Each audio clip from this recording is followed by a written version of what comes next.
Fala galera, tudo tranquilo? Aqui é Marcelo Gantes, bem-vindos ao canal Biosfera e hoje a gente vai conversar sobre cadeia e teia alimentar, ok? Antes de seguir, se inscreve no canal, dá o teu like aí, se qualquer dúvida deixa o teu comentário, quer fazer uma pergunta, sugerir alguma coisa, deixa aí no comentário, valeu? Então vamos embora. Pessoal, quando a gente olha essa imagem aqui representa uma cadeia alimentar. Então olha só, de onde é que vem a energia que nos mantém vivos? Já tem uma cola aqui, ó. A energia que nos mantém vivos, ela vem do Sol. A energia solar é a energia que está presente no nosso corpo. Mas como é que essa energia solar chega até a gente? A gente vai ficar paradinho na sala fazendo fotossíntese? Não, a energia solar, ela precisa ser absorvida por um tipo específico de organismo.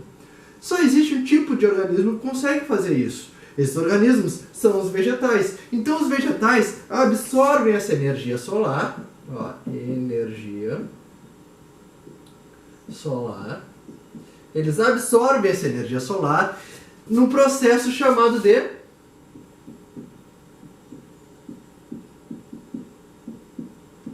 fotossíntese. Esse processo de fotossíntese usa a energia solar, mas o gás carbônico presente no ar e a água que está no solo, H2O, e vai produzir a energia da planta, vai produzir o alimento da planta, que é a glicose. Então, esse processo, tá, em que a planta produz o próprio alimento, ela utiliza a energia solar, ela utiliza o gás carbônico, ela utiliza a água para produzir a glicose. Como ela faz um processo de produção, ela está produzindo o próprio alimento, os vegetais, eles são chamados de produtores. Os vegetais, eles são os produtores, pelo fato deles produzirem o próprio alimento. O indivíduo que se alimenta do produtor, ele é chamado de consumidor. Quem consome o produtor é o consumidor. Mas olha só que legal. O consumidor, o primeiro que come a planta é chamado de consumidor primário. Tá? O consumidor primário, ele se alimenta do vegetal. Então olha só, temos os produtores e o consumidor primário. O primeiro a comer o vegetal. A setinha, ela aponta para onde a energia está indo. A energia está indo do produtor para o consumidor primário. Quem come o consumidor primário? Quem se alimenta do consumidor primário é o consumidor secundário, tá? Um carnívoro normalmente, tá? O consumidor secundário se alimenta do consumidor primário. E quem come o consumidor secundário é o consumidor terciário. Tranquilo? E assim, a energia solar que foi absorvida lá pelos produtores, ela vai passando ao longo dos elos da cadeia alimentar até chegar no seu topo. Então a energia do Sol é a energia que está presente na gente, ela é absorvida pelos produtores, transferidas para os consumidores primários, que transfere parte dessa energia para os consumidores secundários, que transfere parte dessa energia para os consumidores terciários. Por que eu falei parte da energia? Porque quando a planta ela absorve a energia solar, ela vai perder uma parte de tudo que ela consumiu para poder se manter vivo. É o que a gente chama de metabolismo. Então parte desse metabolismo vai ser perdido aqui só para a planta se manter vivo. Imagina um carro, tu tá num carro, tá? Tu vai lá e botou gasolina dentro do carro. Só do fato de tu ir do posto de gasolina até tua casa, tu já não tem mais o tanque cheio, que nem tu tinha quando saiu do posto. Por quê? Porque parte desse combustível tu perdeu só no deslocamento até em casa. Ok? É a mesma coisa que acontece. Essa gasolina, essa energia do Sol, ela vai se perdendo aos poucos ao longo da cadeia alimentar. A energia que o consumidor terciário aqui vai absorver não é a mesma energia que o produtor conseguiu produzir, ok? Então isso vai se perdendo ao longo da cadeia alimentar. Então nós temos os produtores que produzem o próprio alimento a partir da energia solar, do gás carbônico, da água, num processo chamado de fotossíntese. Os produtores, eles servem de alimento para os consumidores primários, que servem de alimento para o consumidor secundário, que servem de alimento para o consumidor terciário, ok? Então antes de seguir eu vou apagar aqui para a gente poder seguir, tá? Vamos apagar aqui, ó. Para a gente poder Seguir em frente. Tá acabando, tá acabando, tá acabando. Aqui. Aqui. Aqui. Tá bom. Ó. Tá bom. Então vamos embora. Vamos em frente. Agora, olha só. Quando a gente fala da cadeia alimentar, tá aqui a mesma cadeia do exercício anterior, tá? O vegetal, que é o produtor, o consumidor primário, o consumidor secundário e o consumidor terciário.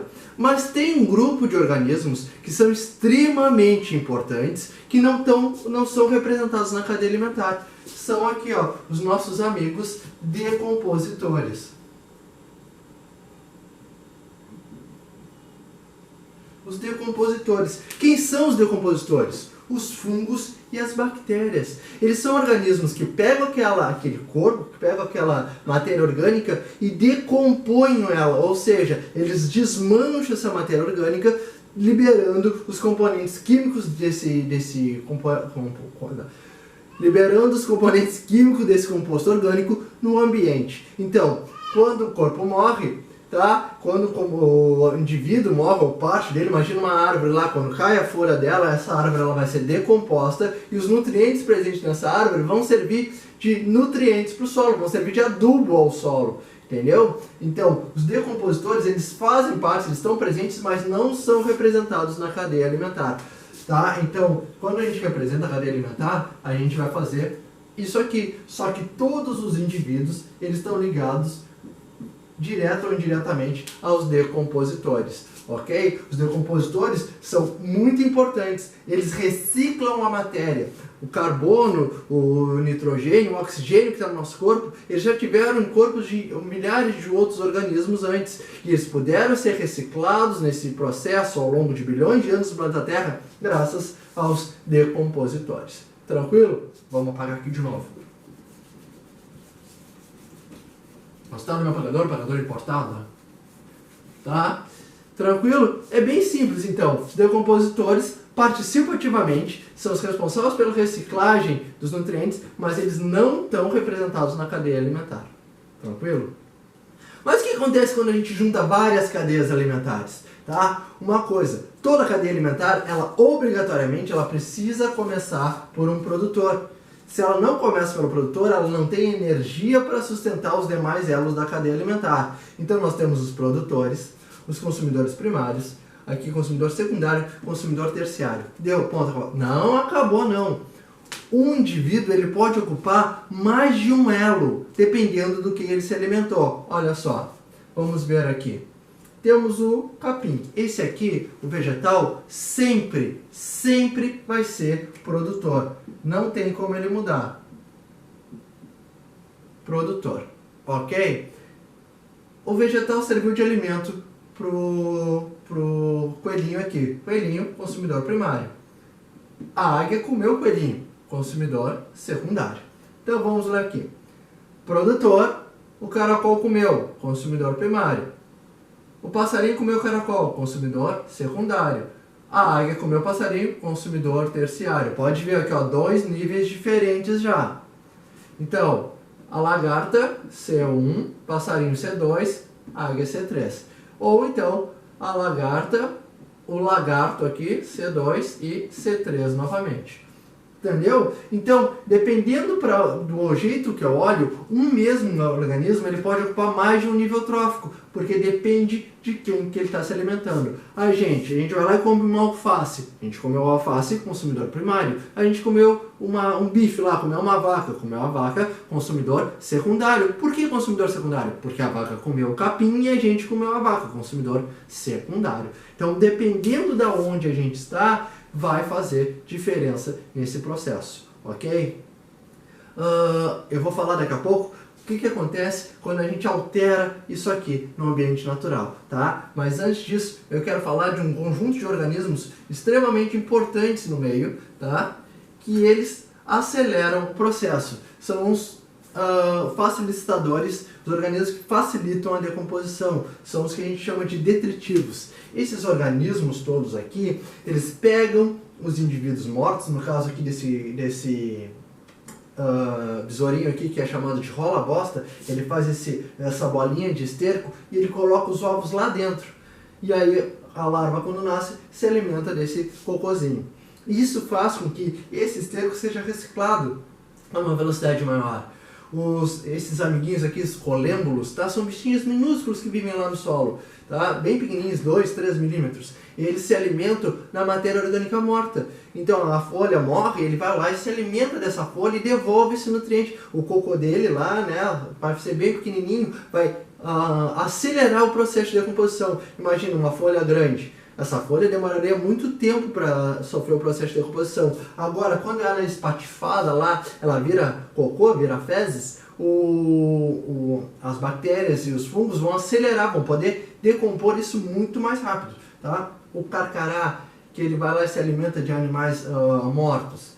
Então, são animais extremamente importantes que aceleram o processo de decomposição. Então, eles aceleram esse processo. E as minhocas aqui, a mosca que a gente vê quando tem um animal morto na beira da estrada, alguma coisa assim, a mosca vai lá, coloca os ovos, fica aquele monte de gusano nojento lá, mas ela está acelerando o processo de decomposição naquele corpo. Está sendo muito útil.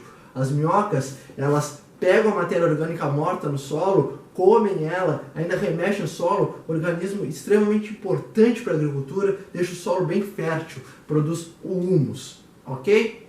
Mas olha só, o que a gente ia falar? Quando a gente interfere na cadeia alimentar, quando a gente interfere na teia alimentar, colocando ou tirando o indivíduo, a gente altera o equilíbrio dessa cadeia alimentar ou desta teia alimentar. Se eu retirasse, por exemplo, vamos voltar naquele desenho aqui, ó. Olha aqui. Opa, aqui. Se eu retirasse, por exemplo, aqui o lagarto. Tá? Se eu retirasse o lagarto, eu ia ter uma proliferação muito maior de lagartas. Mesmo um passarinho comendo, ia ter muito mais lagartas. Se eu tivesse muito mais lagartas, ia ter menos capim. Se eu tenho menos capim, eu vou ter menos disponibilidade de alimentos para esses dois, que consequentemente vai desequilibrar tudo, e eu tirando apenas um elo dessa cadeia, eu posso desequilibrar toda ela. Então, o equilíbrio na cadeia alimentar é importante. Mas o que acontece se eu colocasse um elemento a mais aqui? É o que acontece nessas situações que a gente está falando aqui. São organismos que são exóticos, ou seja, não são do ambiente normal. Os pinos, o eucalipto, o mexilhão dourado são todos espécies exóticas trazidas para o nosso ambiente. E essas espécies exóticas, elas competem, elas brigam por nutrientes e recursos com as espécies locais. E muitas vezes elas têm vantagem. E isso causa um desequilíbrio, porque elas vão acabar com a cadeia alimentar local. O mexilhão, vamos usar o exemplo do mexilhão, ele briga com os mexilhões locais, tá, de água doce, e aí ele pode roubar os nutrientes dele e não servir de alimento para os animais que comiam os mexilhões que estavam aqui.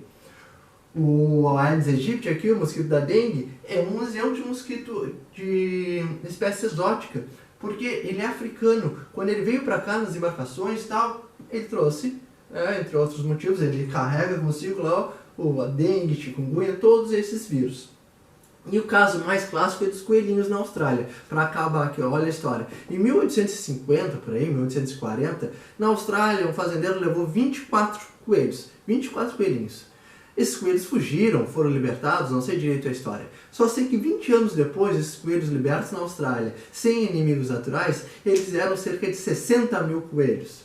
Mas 20 anos depois, eram 600 mil coelhos. Hoje tem uma população, fizeram vários controles, liberaram a caça, liberaram o abate, só que uma população deve estar em 300 mil coelhos, 200 mil coelhos, porque a galera está tentando controlar isso. Então, de 24 coelhos inseridos no local que não era de origem deles, acabou causando um desequilíbrio enorme. Em 20 anos, 24 míseros coelhos viraram 60 mil coelhos, que depois de alguns anos viraram 600 mil coelhos. É muito coelho, né, pessoal? Bom, espero que tenham gostado da aula. Hoje a gente fica por aqui. Não se esqueçam de curtir, de compartilhar, de comentar aí, tá ok? Um abração a todos e até a próxima.